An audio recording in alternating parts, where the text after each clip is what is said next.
ದ್ವೇಷ ಭಾಷಣಕ್ಕೆ ಸಂಬಂಧಪಟ್ಟ ಹಾಗೆ ಎಜೆಯುಪಿ ಮುಖ್ಯಸ್ಥ ಹಾಗೆ ನೌಡಾ ಶಾಸಕ ಹುಮಾಯೂನ್ ಕಬೀರ್ಗೆ ಎಚ್ಚರಿಕೆ ಕೊಟ್ಟಿರೋ ಸಿಎಂ ಸುವೇಂದು ಅಧಿಕಾರಿ ಟಿಎಂಸಿ ಮುಖ್ಯಸ್ಥೆ ಮಮತಾ ಬ್ಯಾನರ್ಜಿ ಅವರಂತೆ ದುರ್ಬಲ ಹಾಗೆ ಹೇಡಿ ಮುಖ್ಯಮಂತ್ರಿ ನಾನಲ್ಲ ಅಂತ ಹೇಳಿದ್ದಾರೆ.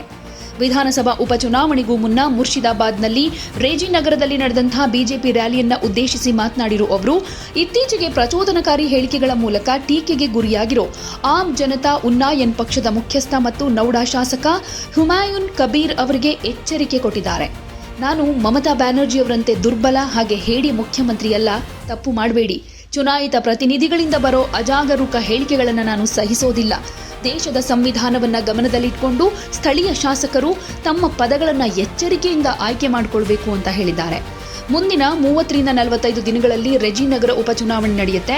ಈ ಪ್ರದೇಶದಲ್ಲಿ ಬಹಳ ದಿನಗಳಿಂದ ಆಚರಣೆಯಲ್ಲಿರೋ ಹಿಂದೂ ಮುಸ್ಲಿಂ ರಾಜಕೀಯಕ್ಕೆ ವಿರುದ್ಧವಾಗಿ ಇಲ್ಲಿನ ಮತದಾರರು ಯಾವುದೇ ಬೇಡಿಕೆಗಳನ್ನು ಹೊಂದಿರಲಿ, ಬಿಜೆಪಿ ಕೋಮು ರಾಜಕೀಯಕ್ಕಿಂತ ಅಭಿವೃದ್ಧಿಯತ್ತ ಗಮನ ಹರಿಸುತ್ತೆ ಅಂತ ತಿಳಿಸಿದ್ರು. ಹಿಂದಿನ ಟಿಎಂಸಿ ನೇತೃತ್ವದ ಸರ್ಕಾರದ ಅಡಿಯಲ್ಲಿ ಪೌರತ್ವ ತಿದ್ದುಪಡಿ ಕಾಯ್ದೆ, ಪ್ರಸ್ತಾವಿತ ರಾಷ್ಟ್ರೀಯ ನಾಗರಿಕರ ನೋಂದಣಿ ಹಾಗೆ ವಕ್ಫ್ ಕಾಯ್ದೆಯಂತಹ ವಿಷಯಗಳ ವಿರುದ್ಧದ ಪ್ರತಿಭಟನೆಗಳ ಹೆಸರಲ್ಲಿ ಮುರ್ಷಿದಾಬಾದ್ ಜಿಲ್ಲೆಯಲ್ಲಿ ಅಶಾಂತಿ ಉಂಟಾಗಿ ನಿವಾಸಿಗಳು ತೊಂದರೆ ಅನುಭವಿಸಿದ್ದಾರೆ ಅಂತಾನೂ ಹೇಳಿದ್ದಾರೆ. ಕಳೆದ ವಿಧಾನಸಭಾ ಚುನಾವಣೆಯಲ್ಲಿ ರೆಜಿನಗರ ಹಾಗೆ ನೌಡಾ 2 ಕ್ಷೇತ್ರಗಳಲ್ಲಿ ಗೆದ್ದ ಹುಮಾಯೂನ್ ಕಬೀರ್ ರೆಜಿನಗರ ಕ್ಷೇತ್ರಕ್ಕೆ ರಾಜೀನಾಮೆ ಕೊಟ್ಟಿದ್ದಾರೆ. ಇನ್ನು ಸಿಎಂ ಕೂಡ ತಮ್ಮ ಸ್ವಕ್ಷೇತ್ರ ನಂದಿಗ್ರಾಮ್ ಹಾಗೆ ಭವಾನಿಪುರ ಕ್ಷೇತ್ರಗಳಲ್ಲಿ ಸ್ಪರ್ಧಿಸಿ ಗೆದ್ದಿದ್ರು.